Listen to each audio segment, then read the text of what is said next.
అందువలన ఈ విషయంలో ఏ సందేహము అక్కర్లేదు.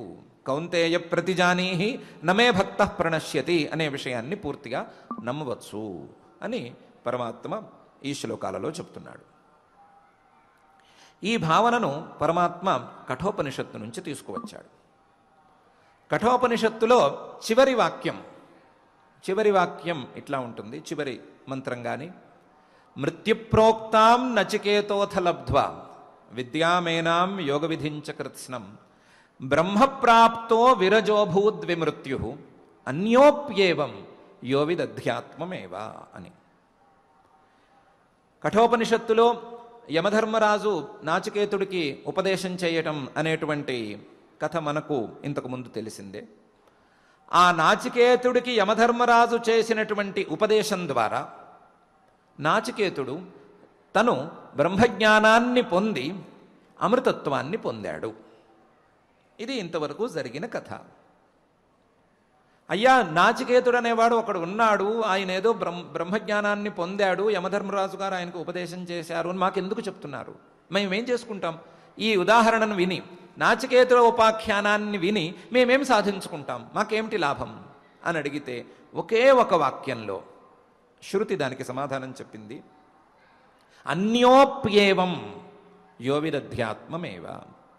ఇది ఎందుకు చెప్పటం అంటే, ఎవరైనా సరే నాచికేతుడు తప్ప మరెవరైనా సరే ఏవం ఇలాగే కృతార్థతను పొందగలుగుతారు. చేయవలసిందల్లా ఏమిటి అంటే, యమధర్మరాజు గారు చెప్పినటువంటి ఈ అధ్యాత్మ జ్ఞానాన్ని పొందటం.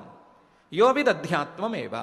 తన ఆత్మస్వరూపాన్ని పరమాత్మస్వరూపాన్ని ఎవరెవరైతే తెలుసుకోగలుగుతారో వారందరూ కూడా ఈ ఫలితాన్ని పొందుతారు అని చెప్పడానికే ఉదాహరణ చెప్పాము. అన్యోప్యేవం యో విదధ్యాత్మమేవ అని.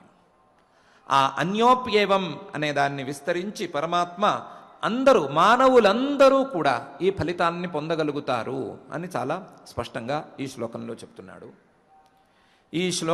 ఈ రెండవ శ్లోకంలో చివరి భాగంలో అనిత్యమసుఖం లోకం ఇమం ప్రాప్య భజస్వమాం అనేటువంటి భావనను కూడా పరమాత్మ అక్కడి నుంచే తీసుకొచ్చాడు. ఆ ఉపనిషత్తులో స్పష్టంగా ఇలా ఉంది. ఇహచేదవేదీదథ సత్యమస్తి నచేదిహావేదీన్ మహతీ వినష్టి భూతేషు భూతేషు విచిత్య ధీరా ప్రేత్యాస్మాల్లోకాదమృతా భవంతి అని. అనిత్యమసుఖం లోకం ఇమం ప్రాప్య భజస్వమాం అని అంటున్నాడు పరమాత్మ. ఈ అనిత్యమైనటువంటి మానవ శరీరాన్ని పొందిన తరువాత ఈ మానవ శరీరం నుండి ఆ పరమ ఫలితాన్ని అందుకోవటానికి ప్రయత్నం చేసుకోవాలి. అందువలన నన్ను శరణు వేడాలి, లేదా నా యందు భక్తిని ప్రీతిని పెంచుకోవాలి అని చెప్తున్నాడు. దాన్నే అక్కడ ఇహచేదవేది తథ సత్యమస్తి.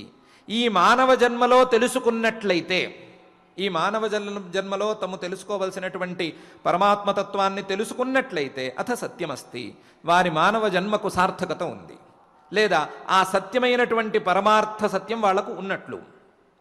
నచేదిహావేదీత్, ఒకవేళ తెలుసుకోకపోయినట్లయితే మహతీ వినష్టి, చాలా నష్టానికి గురి కావలసి వస్తుంది. ఏమిటి పై నష్టం అంటే? పై జన్మ. మహతీ వినష్టి, పెద్ద వినాశం అంటే ఏమిటి అంటే పై జన్మ, ఆ పై జన్మ, ఆ పై జన్మ.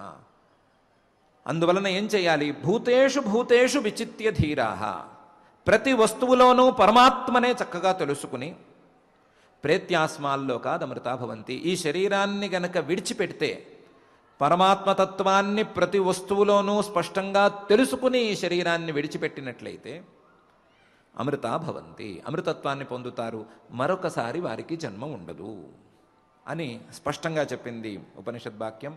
దాన్ని పరమాత్మ అనిత్యమసుఖం లోకం ఇమం ప్రాప్య భజస్వమాన్ అని సంక్షిప్తంగా చెప్పాడు. అక్కడ విస్తారంగా చెప్పినటువంటి అర్థాన్ని, అక్కడ సంగ్రహంగా చెప్పిన దాన్ని విస్తారంగా చెప్పాడు, అక్కడ విస్తారంగా చెప్పిన దాన్ని సంగ్రహంగా చెప్పాడు. రెండిటినీ కలిపి ఈ రెండు శ్లోకాలను పరమాత్మ మన ముందు ఉంచుతున్నాడు. మాంభిపార్థ వ్యపాశ్రిత్య ఏపి స్యుః పాపయోనయః స్త్రియో వైశ్యాస్తథా శూద్రాః తేపి యాంతి పరాంగతిం కిం పునర్బ్రాహ్మణాః పుణ్యాః భక్తా రాజర్షయస్తథా అనిత్యమసుఖం లోకం ఇమం ప్రాప్య భజస్వమాం అని. అయితే పరమాత్మను సేవించటం అంటే ఏమిటి? పరమాత్మను ఏ విధంగా సేవించాలి?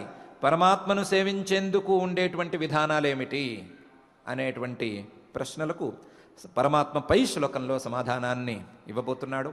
ఆ సమాధానాన్ని మనం రేపటి రోజున తెలుసుకుందాం.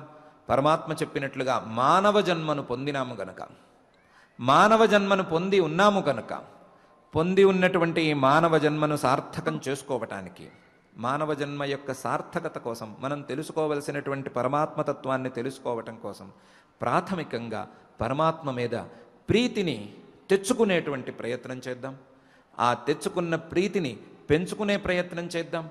ఆ పెంచుకున్న ప్రీతిని ఉంచుకునేటువంటి ప్రయత్నం చేసుకుందాం. మనం చేసుకునేటువంటి ప్రయత్నంలో సహకరించమని అఖిలాండ కోటి బ్రహ్మాండ నాయకుడు దేవదేవుడు శ్రీ వెంకటేశ్వర